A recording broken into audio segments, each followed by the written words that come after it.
Buenas tardes amigos, bienvenidos a compartir esta sobremesa acá en la señal de Canal 2, hoy viernes 8 de diciembre, Día de la Inmaculada Concepción.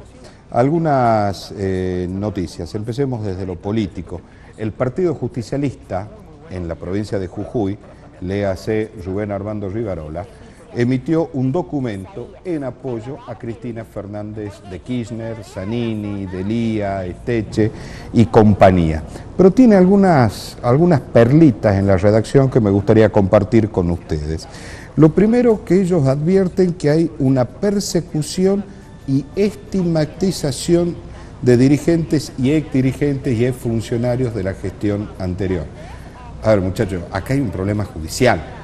Acá lo que ocurre es que hay un juez federal, está trabajando y está haciendo lo que tiene que hacer. Se discutirá legalmente si corresponde o no la prisión preventiva, si es aplicable la jurisprudencia Iruzum o no, pero bueno, eso es un tema absolutamente legal y hay que dejar que la justicia actúe y no tratar de politizar la justicia ni que la justicia sea politizada. Pero al margen de eso también hay otras cositas que me parece interesantes. Una vez más vuelven a quejarse de los medios de comunicación y el trato que le dan los medios a esta cuestión. En realidad lo que quieren decir, sería bueno que esto no se publique, que se procese, que se meta preso y todo lo que sea, pero que nadie sepa nada. Eso es lo que están diciendo, palabras más, palabras menos. Y por último, y esto me parece lo más destacable, dice, repudian con igual energía a los que buscan fueros para protegerse de las investigaciones de la justicia. Si no me equivoco, en esta lista iba Rolando Pascual Ficoseco, el intendente de Perico, que tiene, entre otros, un problemita de 500 millones de pesos que nadie sabe a dónde están y que no aparecen, y a su vez Ficoseco tiene infinidad de causas judiciales. Así que me parece que la ley de gravedad de la Argentina aún no ha sido derogada, y cuando escupen para arriba les puede mojar. Pasando a otro temita, ayer se aprobó finalmente el presupuesto de la provincia. Lo hemos marcado acá cuando Mauricio Macri resolvió eliminar 600 cargos políticos que tenía su administración. 600 personas que habían llegado al gobierno nacional justamente con Mauricio Macri. Sin embargo, les pidieron que se vayan porque hay que achicar el costo político en la República Argentina. Hoy trasciende la información que Horacio Rodríguez Larreta, en la Ciudad Autónoma de Buenos Aires, ha resuelto eliminar 120 cargos políticos y 58 puestos de asesores, lo que significa 500 millones de pesos de ahorro para el ejercicio 2018. Mientras tanto, acá estamos esperando aún que la política dé sus gestos y que esas megas estructuras inservibles que no conducen a nada, que simplemente van engrosando las plantas del Estado, alguna vez desde la política se dé el gesto y empiecen a ser eliminadas. Algo de esto vamos a hablar hoy, y hay un tema más que me gustaría conversar con nuestro invitado de hoy, que es un proyecto que fracasó ayer en diputados, que era la famosa ley de regulación del sistema de transporte en la provincia de Jujuy. Una brevísima pausa y vamos a conversar con el economista Juan Yumbar.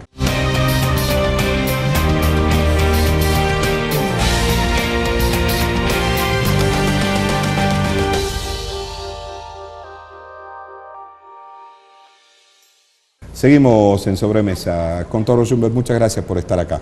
Muchas gracias por la invitación. Cuando hacía la introducción al programa, hablaba de los 600 puestos que eliminó Mauricio Macri, los 120 cargos políticos, que son secretarios, subsecretarios, directores, coordinadores, que hace Rodríguez Larreta. Son 500 millones de pesos nada más que la Ciudad Autónoma de Buenos Aires. ¿Esos 500 millones de pesos son significativos en un presupuesto o no? Sí, habría que sumarles lo que la gobernadora Vidal hizo ya en la provincia de Buenos Aires, algo similar, no me acuerdo la cifra en este momento.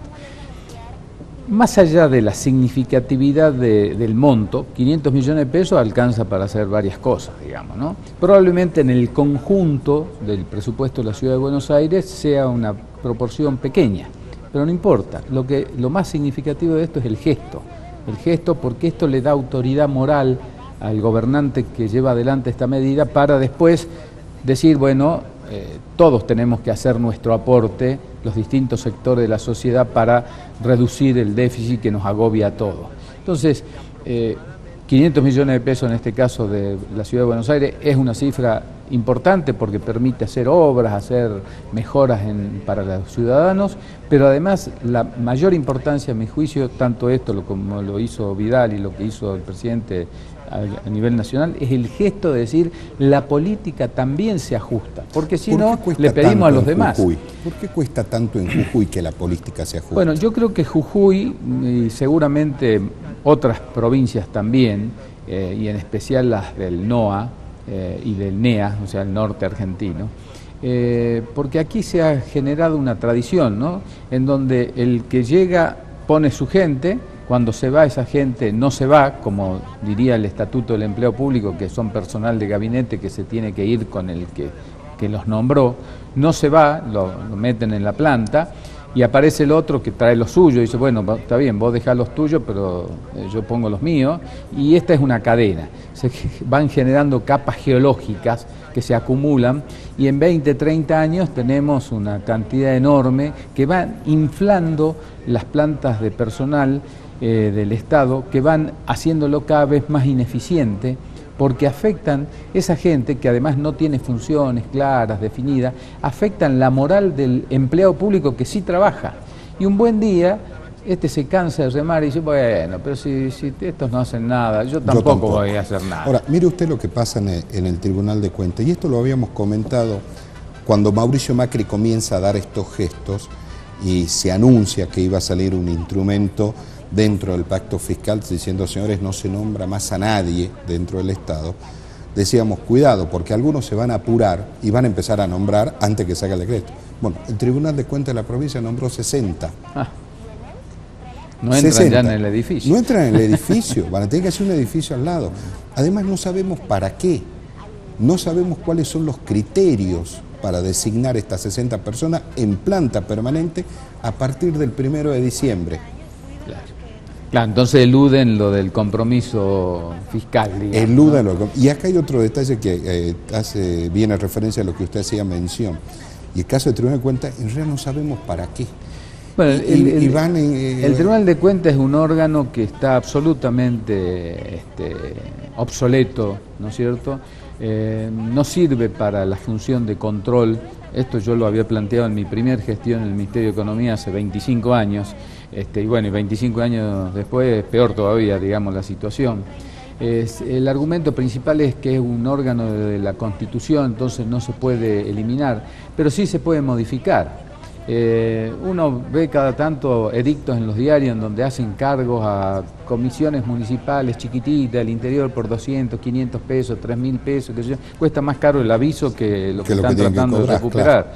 Claro. Cuando se le pasan camiones de elefante por delante, que no pasa nada, que además no tiene, porque no está así previsto en su ley orgánica, y que eso se puede modificar sin modificar la Constitución, que haya un control de gestión, o sea que efectivamente no solo que se gaste la plata, digamos, con las normativas, dentro de la normativa, sino que además se gaste bien, eficientemente, para lo que se preveía en el presupuesto que se gaste.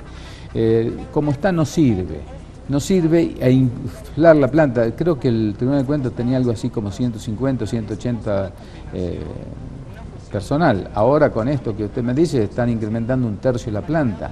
Yo pregunto, ¿se han hecho, siguiendo la normativa de la ley del empleo público y la propia ley del personal del Tribunal de Cuentas, los llamados a concurso público para que toda la población tenga la posibilidad de acceder, o han sido nuevamente acomodos políticos de los que nos quejamos siempre, pero resulta que parece que esa costumbre es contagiosa y las nuevas gestiones se contagian de las anteriores y siguen haciéndolo? Contador, ¿tuvo la oportunidad de leer por lo menos el presupuesto? No tuve la ocasión de verlo en detalle, además lo que uno puede acceder, digamos, es el texto de la ley, y en realidad hay que entrar a expurgarlo más con las planillas y demás. Lo que sí puedo decir que un presupuesto con un déficit que continúa siendo muy significativo, Lo que sí estuve mirando, me metí en una... 3.000 millones, si no me equivoco. 3.000 y pico de millones de pesos, que significa más deuda, obviamente, ¿no? Y está bien, quizás no se pueda eliminar de golpe, ¿no es cierto? Pero yo creo que ya después de 2 años de gestión el gobierno podría, y más con el panorama nacional de déficit decreciente y el compromiso fiscal, debiera haber por lo menos dicho cuál es la expectativa y cómo, ¿no es cierto?, sobre todo el cómo, para eliminar el déficit en los próximos 2 años, por ejemplo.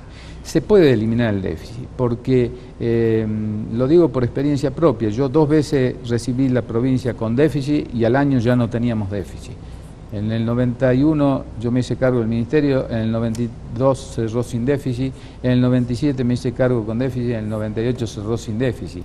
Se puede hacer, lo que pasa es que hay que tener la decisión política y la instrumentación técnica adecuada para poder llevar adelante eso. ¿Usted quiere decir que la provincia puede vivir con lo propio y no pedir prestado? Con lo propio, que significa obviamente también los recursos de la coparticipación nacional, ¿no es cierto? Sí, sí se puede. Se puede. Lo que pasa es que eso significa arremangarse, ponerse a mirar con detalle los números finitos, ya no solamente las grandes magnitudes, la aplicación de cosas y empezar a cuestionarse cada gasto, que incluye desde luego toda esta, por ejemplo, la planta de funcionariado superior, la planta política, digamos, ha crecido enormemente.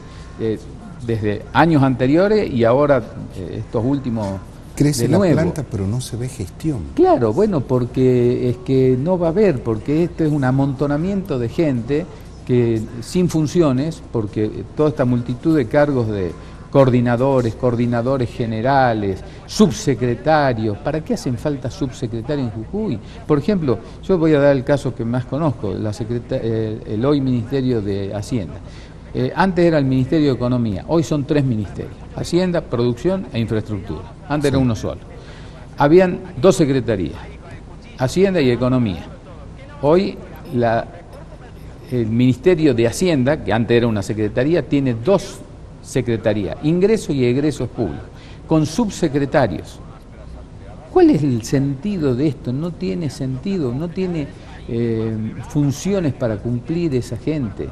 Digamos, y lo que esto produce es que en la planta general produce un desánimo, una desmotivación, cuando se ven que hay gastos sin propósito hacia arriba.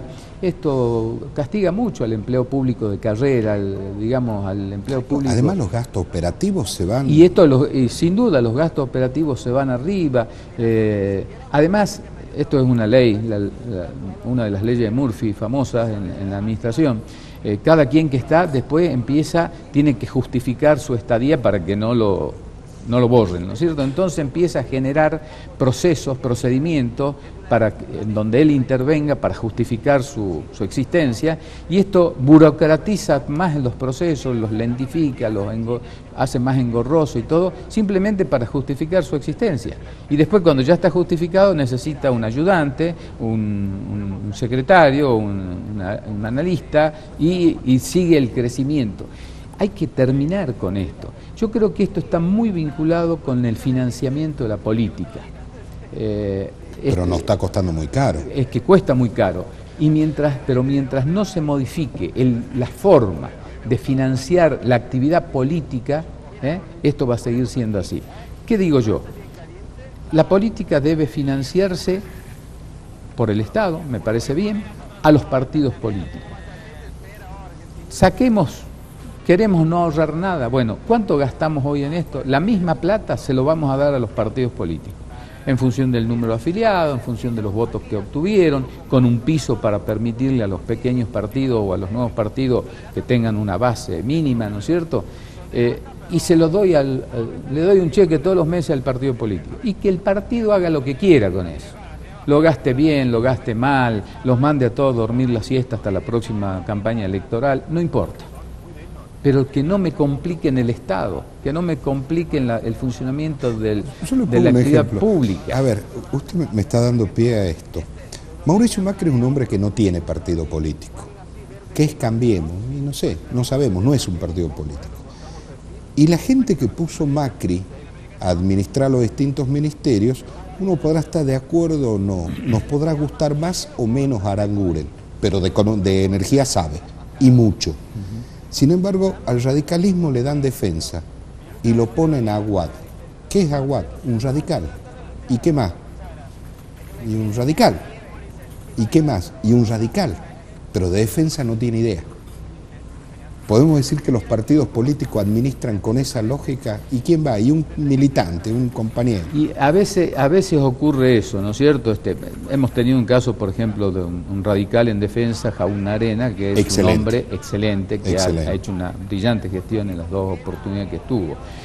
Yo creo que también en esto los partidos de gobierno deben, para mejorar su propia gestión, ¿no?, buscar a los mejores en cada término, dentro de su partido, obviamente, si nadie dice que no sea así.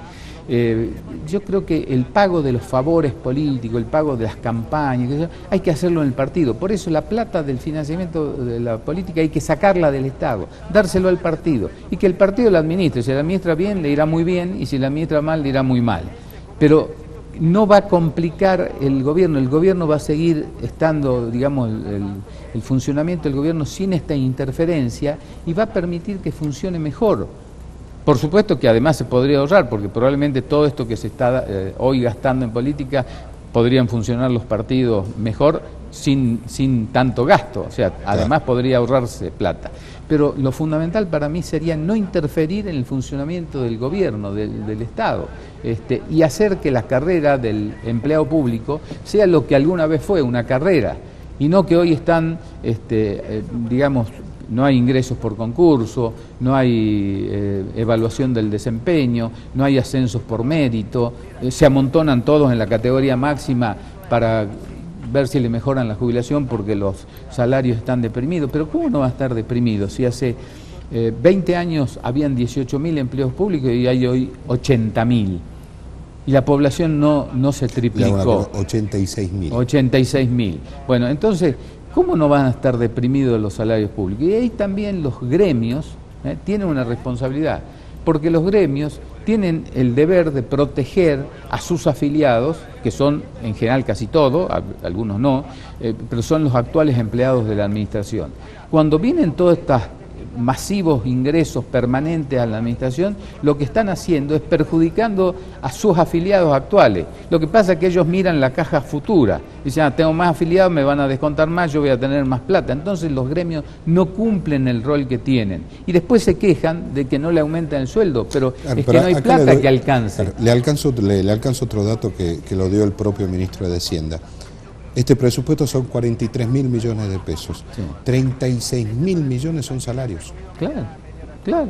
O sea, está totalmente desbalanceado. Pero, bueno, Jujuy tiene esa estructura de hace muchos años porque es una provincia que, digamos, a ver, las provincias en general, y sobre todo las más chicas como las nuestras, tienen recursos propios muy bajos, 8, 10%, digamos, los recursos provinciales me refiero, sí, porque el sustento de la actividad económica tampoco da para mucho más y además por falla en la política fiscal, porque no sé, por ejemplo, el impuesto más importante debiera ser el inmobiliario y no el ingresos brutos, porque en el inmobiliario se pagan monedas porque las valuaciones fiscales son una risa, ¿no? Deberían ser un 80% del valor venal y son el 10%. Hay casas en Los Perales que están valuadas en 40.000 pesos. Claro, y si cada uno mire su propia boleta del impuesto y va a decir a ver si vende su casa por ese valor. Claro. No, yo compro varias, digamos, a ese valor. Digamos, ¿no es cierto? Bueno, entonces es todo una mentira y ese es un buen impuesto porque es un impuesto progresivo. Le cobra más al que más tiene, si queremos hacer progresividad fiscal, ¿no? Y no un impuesto que es muy distorsivo como ingreso bruto que termina perjudicando al consumidor porque ese impuesto que va en cascada se va incrementando, termina inflando el precio y ese precio lo pagan todos los consumidores, cuando la política debería ir por el otro lado. Entonces, todas estas cuestiones hacen que yo no veo una claridad de conjunto, holística, digamos, de decir bueno, este va a ser nuestro norte para eliminar el déficit, en política tributaria, en el gasto. En el gasto hay muchísimo por recortar, sin echar a nadie. No estoy hablando de echar gente, salvo estos cargos de la política que estoy hablando, ¿no es cierto? Y mejorar, pero realmente tenemos 86.000 empleos públicos, cuando hace 20 años eran 18.000, o sea, estamos hablando... ¿Qué pasó? ¿Qué cataclismo hubo? Estamos hablando de 4 o 5 veces más, y la población no es 4 veces, 5 veces más desde entonces hasta hoy, ¿no es cierto? Y los hospitales no funcionan, la gente sigue yendo a las 3 de la mañana, saca un turno para que lo atiendan, cuando lo atienden, ¿cuándo? Hay algo que no funciona. Entonces no se pueden hacer arreglos cosméticos, digamos, de esto, porque evidentemente no es un problema que le salió a uno un granito y se pone un poco de maquillaje encima para que no se vea. El problema es que hay una gangrena que le está comiendo la cara. Entonces, si no soluciona eso, se va a morir, digamos. Corríjame si estoy equivocado, y voy a poner un ejemplo claro. Yo tengo la sensación que en muchos aspectos este gobierno es un piloto de avión volando sin instrumentos, ¿no? Pongo un ejemplo claro, y lo hacía mención en la introducción.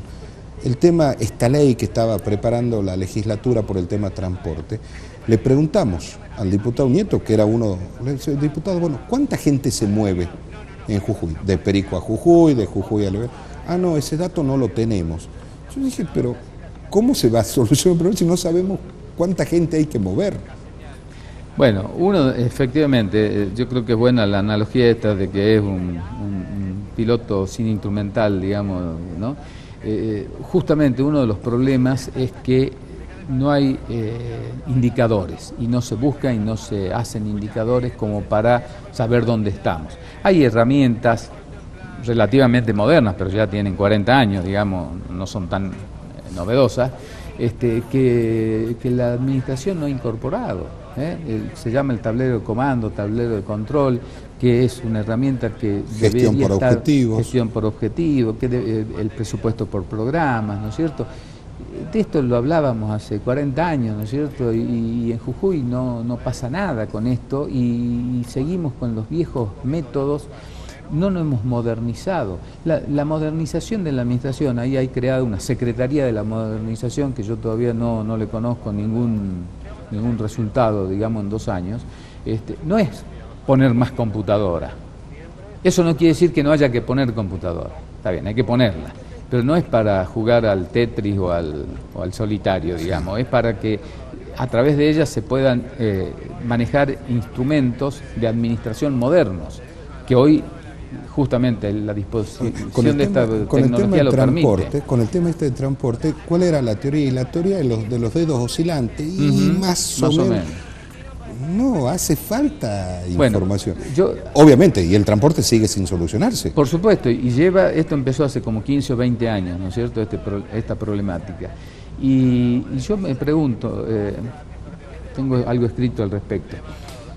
Este mercado del transporte automotor de pasajeros interjurisdiccional es probablemente uno de los mercados más transparentes y más cercanos a la competencia perfecta que existe. Hay una multitud de oferentes del servicio, hay una multitud de demandantes del servicio, todos son pequeños, ninguno puede influir en el precio.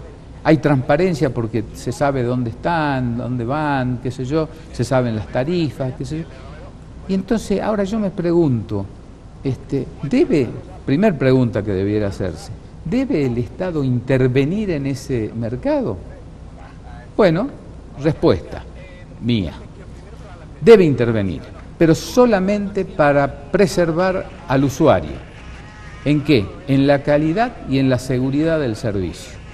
Que los autos estén en condiciones, que tengan los seguros, que tengan las revisiones técnicas, que los conductores estén debidamente habilitados.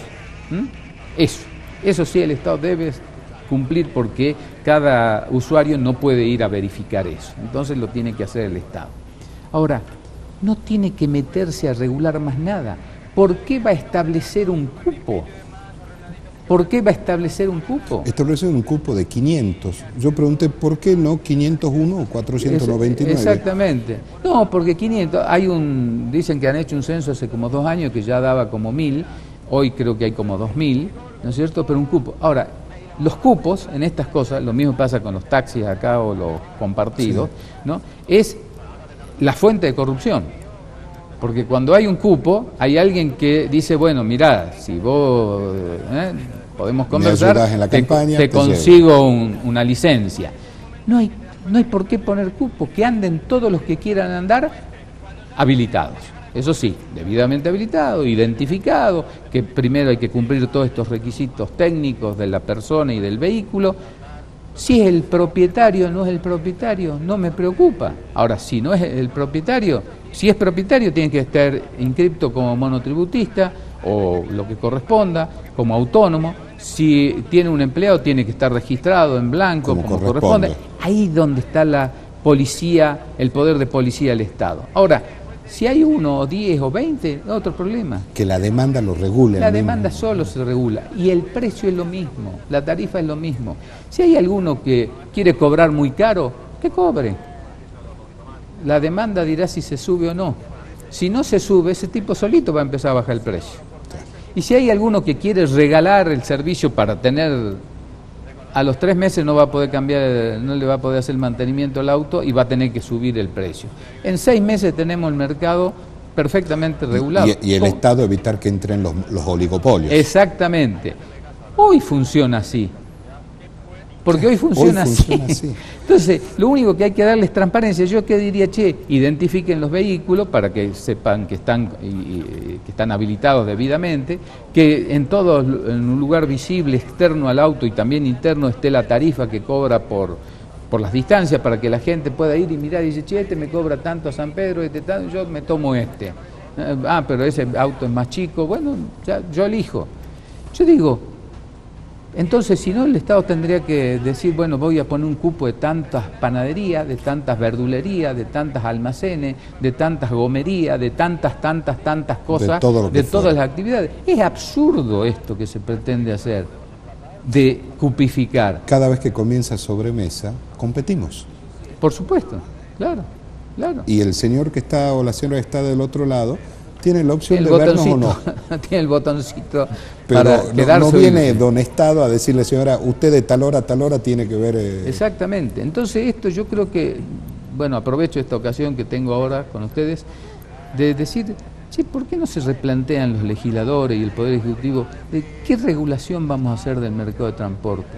La vez pasada, la municipalidad, como gran anuncio, dio 70 nuevas licencias. Bueno, 70 nuevas oportunidades de corruptela. Y yo no sé si la hubo o no, espero que no. Pero ¿para qué la ocasión hace al ladrón? No generemos la ocasión. Ayer o anteayer se anunció que la municipalidad aprobó la actualización de la nueva tarifa para la transferencia de licencias, 31.000 y pico de pesos. ¿Qué es eso? Si la municipalidad no puede cobrar impuestos, lo único que puede cobrar es tasas. Y la tasa es la retribución de un servicio. ¿Cuál es el servicio que presta ahí? Decir, yo vengo a transferirle a este señor mi licencia, acá está mi documentación, acá está la del señor, contrólenla, verifíquenla, regístrenla. Bueno, ¿eso cuánto cuesta? ¿1.000 pesos? ¿2, 3.000 pesos? ¿Por qué 30.000? Claro. ¿O por qué 70 y no 69 o 71? Exactamente. ¿No? Entonces, otra distorsión, porque eso genera... Primero que está limitando el acceso o la libre circulación de los bienes con una intervención absurda del Estado. Hay que replantearse todas esas cosas porque todo eso genera, además genera, por un lado, en este caso en la municipalidad, la necesidad de toda una estructura para gestionar esto que no haría falta. Por otra parte, abre la oportunidad de corruptelas. Y por otra parte, interfiere en un mercado que debiera ser libre. Debe ser libre. Contador Juan Jumber, muchísimas gracias por habernos acompañado, ¿no? Bueno, muchas gracias a ustedes por la invitación. Muchísimas gracias. Y a usted, muchas gracias por habernos acompañado. Dios mediante, el próximo lunes nos volvemos a encontrar acá, en Canal 2, y hacemos otra sobremesa. Y ahora quédese, que ya llega Palpala hoy. Hasta luego.